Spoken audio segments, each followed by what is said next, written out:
We sat down at the table in a very modest, crowded little table for dinner at a set table every night.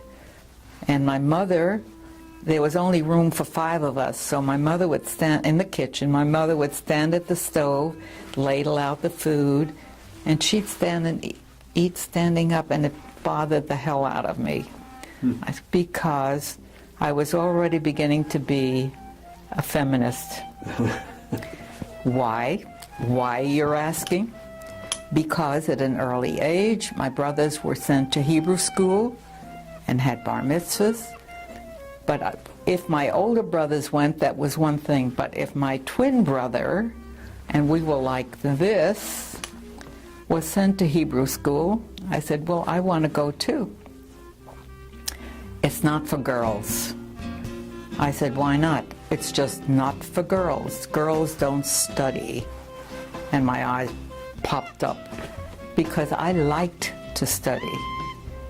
And so the resentment built up that lasted, and it resulted in Congregation Beth Torah here in Dallas.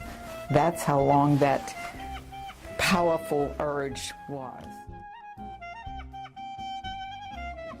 In those days, Dallas was a different place than it is tonight. Sunday afternoons, whether you were Jewish or Gentile or whatever you were, was visiting time.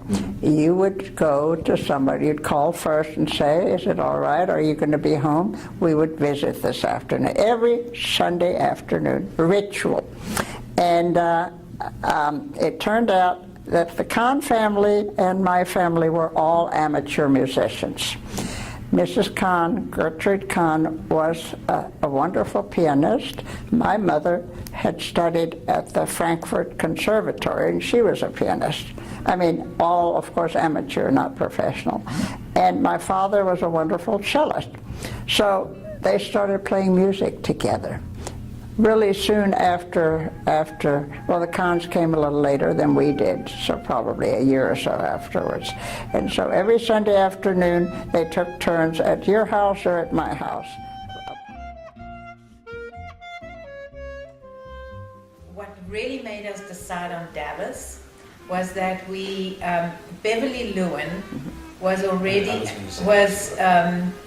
her child, Danny, who was the same age as our oldest son, or daughter Colette, was at Solomon Schechter, and they needed more students. Right. He was in the top class that kept moving up, and so the they needed class, more kids to keep going. Right. So she kept on calling us when she heard there was a South African that was thinking of coming to Dallas. She kept on calling us. She didn't know us. We had never met, but she kept calling us and telling us how great it is and that we should come. So it was really because of Beverly that we every Sunday morning we got a call. We had a temple in my little town that's 100 and whatever years old now. And a rabbi came once a month, but we had Sunday school every Sunday. There were 2 in my class. There were 2 boys older than me, a girl my age, and my brother. There were 5 with my brother, because 2 came from another little town to Sunday school. And the rabbi, when I was coming along, was from Vicksburg. Right. Do you remember his name? Yeah, Rabbi Brav, Stanley Brav. Okay. And Stanley Brav had been an assistant rabbi at Temple Emmanuel here, which I didn't know as a child, but I'm a member of Temple Emmanuel. And when we had the 100th anniversary of Emmanuel, Rabbi Brav came. And I hadn't seen him in all those years. He confirmed me. And I went up and I said, Rabbi Brav, this is a dumb question, but I bet you don't remember who I am. He said, say again. Don't say who you are, just talk. And he said, Sylvia Lynn Cohen. My father, being very supportive of the Federation, he was a solo practicing lawyer. He put 5 kids through college. How he did it, I don't know. He did not have a substantial income, but he was able to give of his means to things like the Federation, Jewish war veterans, things like that, and was very, very proud of it. And he instilled in me that feeling. And my wife Andrea comes from a similar background, so it's ironic that our backgrounds religiously and familial were very similar. So we both thought kind of the same. So while we were in Washington, we were given to the Federation. We didn't have wherewithal to really be of a big consequence, but it was something important to us. So that was there from the beginning. So I guess when we came to Dallas, that was, even though we didn't really strive for that at the outset because we were trying to establish ourselves here, and told the family, oh, that's nice what Dad, my father-in-law, did, but you don't expect us to follow in that path. And then of course we did that in spades, if you will. Right. So it was part of the upbringing, I think, and it was just part of our DNA, I think, to feel that that was expected and to feel that it was important to do. And I was very active with Akib Academy. And the way that all happened is that there were no Jewish day schools in Texas. And we tried to have a Jewish day school earlier. It wasn't successful. And we started again. Marcus Rosenberg decided that in order to move to Dallas, he would have to open a Jewish day school, because Ann Rosenberg said, I'm not bringing my kids to Dallas unless you open a Jewish day school. And where were they from? Well, they're Holocaust survivors, and I'm pretty sure they were living in New York. And so my father was friends with Marcus, and my son was 3 years old. And he said, I want you to send Craig to our Jewish day school, Akiba. And I said, well, that's un-American. How can you send a child to a Jewish school? We have to be part of this American community. But he talked me into it, and I sent Craig. And Raymond was not that interested in the whole religious aspect. And he says, well, we'll try it for a year, and if it's okay, we will continue. And we did, and I was very, very active as a parent. And I met some of my dearest, closest friends that I'm still friends with, that Raymond and I are friends with, Leslie and Howard Schultz, Shirley and Irv Ravinsky.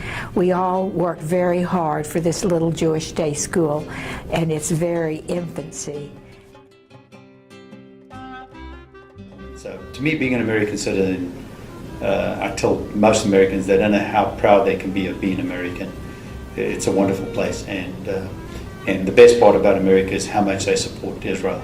That to me is, you know, in fact, two of my partners are very religious Christians, and they believe part of America's success has been their support of Israel. I think it's all tied in.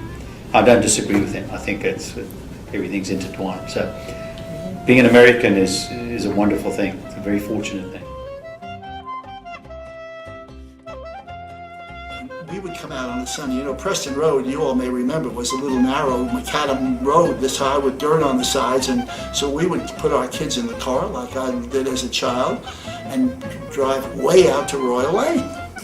And I saw this little store there. It was owned by, a name on it was Gloria Klein. Well, her husband, Sam, had been a partner of Lou Lattimore. Before Albert Leachy bought Lattimore's, Lou Lattimore owned it. And then these three guys bought it, and one guy was Sam Klein. And Gloria Klein, I recognized the name, Gloria Klein. One day, this woman comes to Neiman Marcus to buy a coat. Well, you know, I called me in the fitting room, because you could go in the fitting rooms with women who were buying coats, you know. So I went in the fitting room, and I recognized her name, and she said, my little store is for sale. I said, great, I know a guy. Give me the name of your, you know. So I got the name of the attorney. It was Harry Friedman, who was the loveliest guy. And so I called Harry that night, and I told him who her friend was. It was me. And he said the price is, I don't know, $15,000. I said, fine, I'll buy it. Well, there was a very wealthy coat manufacturer who I was buying a lot of goods from at Neiman's. And he said to me at one time, this is another thing, he said, you know, a kid like you ought to have his own business. And he said that to me, and why he said that, I don't know. But he said, if you ever need some money, I will send you money. So I called him up that evening, and I said, Mr. Henry, I think I've got my deal. And the next morning, airmail special delivery, a check for $25,000. No signature, no nothing. 1962, the guy sent me a check for $25,000. I didn't pay the $15,000 because I needed cash to buy merchandise to start my business. And after about 6 months, and we had done some business, I had an appointment with the Republic National Bank, Mr. Florence Bank. The guy's name was Walter Broad. Walter took me to lunch. I told him I wanted to transfer this $25,000 note to Dallas. He said to me, looking at your balance sheet, I shouldn't even be buying you this tuna fish sandwich. But he said, I'm going to lend you the money because I think you're an honest guy and I think you're going to pay me back. And that's the way business was done in 1962. The immigrant community of which I was a part had a little settlement area, which is now, some of it is in historic preservation. There was no such thing as television, so there was radio. And there were front porches and sleeping porches. And that's where the community got together, on their front porch. Our front yard, it always looked like a zoo because people were coming and going and chatting, all generations. We were in a neighborhood that was slowly changing, so along the edges there were commercial enterprises, an A&P and a Safeway and cleaners down the way. There was a Jewish pharmacy, Friedman Pharmacy. I just have seen the son and the grandson of those people last Friday. They get together. The high school that I attended was, I would say, 2 or 3% Jewish. And so Which high school was that? It was called Forest Avenue High School, and it is now Madison High. As a result of desegregation, the name was changed and a lot has changed, but the old alums get together and they are dwindling a little bit, and mostly they're guys. An aside is when I brought Sal, my New York bud, my husband, to their lunch meetings once a month. He was very well accepted and he adored those guys. They were all very eager to pull in a Yankee. And as I was going out of being president of JFS, I said to the then director, Arnold Marks, give me a job, I'd like to work here. He said, you go get your master's and you can have a job. So I did.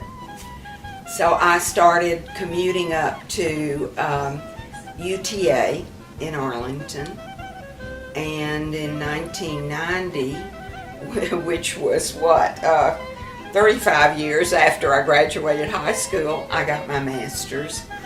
And I did come back to work at JFS. And at that period, they were in between 2 directors, and they were doing a search for a director at JFS.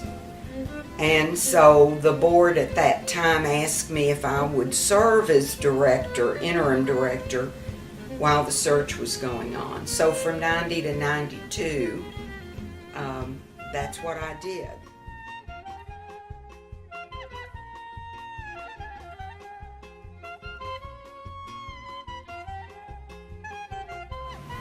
I'm thankful to have the opportunity to be a part of Dallas Jewish history.